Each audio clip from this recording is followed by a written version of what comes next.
Hello viewers, আসসালামু আলাইকুম। সকলকে all job news and education চ্যানেলে স্বাগত জানাই। চলে আসলাম নতুন একটি ভিডিও নিয়ে। ভিডিও শুরুর প্রথমে বলে রাখি, যারা আমার চ্যানেলে নতুন দয়া করে আমার চ্যানেলটি সাবস্ক্রাইব করে দিতে ভুলবেন না। যারা ইতিমধ্যে দিয়েছেন তাদেরকে জানাই অসংখ্য ধন্যবাদ। চলুন আজকের ভিডিওটি শুরু করা যাক। তো আজকে হচ্ছে সেবা এনজিও নিয়োগ সার্কুলার 2026 নিয়ে আলোচনা করা হবে। চলুন বিস্তারিত ভিডিওতে। এখানে বলা হয়েছে সোশিও ইকোনমিক ব্যাংক অ্যাসোসিয়েশন সেবা। পদের নাম হচ্ছে zonal manager, area manager, branch manager, accountant ও অন্যান্য। মোট পদের সংখ্যা কিন্তু 1012 জন। 7টি ক্যাটাগরিতে। শিক্ষাগত যোগ্যতা এইচএসসি, স্নাতক এবং স্নাতকোত্তর। বয়সসীমা হচ্ছে 20 থেকে 45 বছরের মধ্যে বিভিন্ন পদ অনুযায়ী। আবেদনের সময় হচ্ছে 31 মে 2026 তারিখ পর্যন্ত অফিস চলাকালীন সময়। বর্তমান স্ট্যাটাস হচ্ছে আবেদন চলমান আছে। আবেদন ফি হচ্ছে 500 টাকা। পরীক্ষার ধাপ হচ্ছে লিখিত ও মৌখিক পরীক্ষা। এই দুই ধাপে পরীক্ষাটি অনুষ্ঠিত হয়ে থাকে।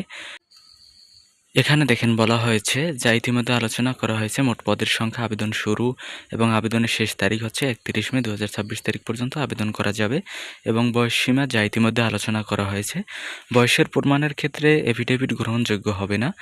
আর নোটে বলা হয়েছে, দেখেন, ঢাকা, রাজশাহী, রংপুর, ময়মনসিংহ বিভাগ এবং কুমিল্লা ও ব্রাহ্মণবাড়িয়া জেলার প্রার্থীরাই কেবলমাত্র আবেদন করতে পারবেন। অন্যান্য জেলার প্রার্থীরা আবেদন করতে পারবেন না। এখানে বলা হয়েছে পদের নাম, পদের সংখ্যা এবং শিক্ষানবিশ বেতন। এখানে বলা হয়েছে জোনাল ম্যানেজার পুরুষ, যেখানে পদের সংখ্যা আছে 2টি, এবং এরিয়া ম্যানেজার পদের সংখ্যা আছে 10টি। এখানে বেতন উল্লেখ করা হয়েছে কিন্তু 52,000। আর ম্যানেজার হচ্ছে আপনার 63,000। এবং ব্রাঞ্চ ম্যানেজার পুরুষ হচ্ছে 125টি পদ, যেখানে 39,000 বেতন ধরা হয়েছে। এবং সহকারী ব্রাঞ্চ ম্যানেজার 100টি পদ আছে।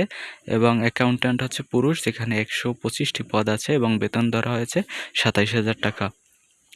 এবং কমিউনিটি ম্যানেজার হচ্ছে মাঠ কর্মী, যেটা হচ্ছে 300টি পদ আছে, 26,000 টাকা বেতন ধরা হয়েছে। এবং যেখানে বলা হয়েছে কমিউনিটি ম্যানেজার মাঠ কর্মী এ গ্রেড আর বি গ্রেড 2টি পদ, 350টি, 25,500 টাকা বেতন ধরা হয়েছে। টোটাল হচ্ছে আপনার 1125টি পদ আছে। এখানে দেখেন জোনাল ম্যানেজারের শিক্ষাগত যোগ্যতা, যা ইতিমধ্যে আমরা আলোচনা করিনি। শিক্ষাগত যোগ্যতা হচ্ছে স্নাতকোত্তর এবং হচ্ছে মাইক্রো ক্রেডিটে জোনাল ম্যানেজার পদে ন্যূনতম 3 বছরের অভিজ্ঞতা থাকতে হবে। এরিয়া ম্যানেজারের শিক্ষাগত যোগ্যতার কথা বলা হয়েছে স্নাতক অথবা স্নাতকোত্তর।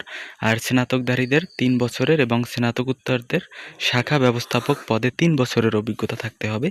এবং 3 নম্বর পদ হচ্ছে ব্রাঞ্চ ম্যানেজার, যেখানে শিক্ষাগত যোগ্যতার কথা বলা হয়েছে স্নাতক অথবা স্নাতকোত্তর। স্নাতকদের 3 বছর এবং হচ্ছে স্নাতকোত্তরদের, মানে হচ্ছে যারা মাস্টার্স পাস, তারা হচ্ছে সহকারী শাখা ব্যবস্থাপক পদে 3 বছরের অভিজ্ঞতা থাকা লাগবে। অভিজ্ঞতা না থাকলে কিন্তু আপনি আবেদন করতে পারবেন না।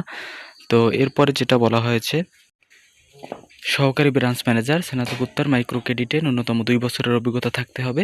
এবং অ্যাকাউন্ট্যান্ট হচ্ছে বাণিজ্য বিভাগে স্নাতকোত্তর ডিগ্রি থাকতে হবে। এক্ষেত্রে কিন্তু আপনার কোনো ধরনের অভিজ্ঞতার কথা বলা হয়নি। এবং কমিউনিটি ম্যানেজার, যেটা হচ্ছে স্নাতকোত্তর অথবা স্নাতকদের ক্ষেত্রে আছে মাইক্রো ক্রেডিটে 2 বছরের কাজের অভিজ্ঞতা থাকতে হবে। এবং কমিউনিটি ম্যানেজারের ক্ষেত্রে এইচএসসি অথবা স্নাতক পাশে আবেদন করতে পারবেন। এই ক্ষেত্রে হচ্ছে টপ 50 এনজিওতে 2 বছরের অভিজ্ঞতা থাকতে হবে। তো এই ছিল আজকের ভিডিও। দেখা হবে পরবর্তী কোনো ভিডিওতে।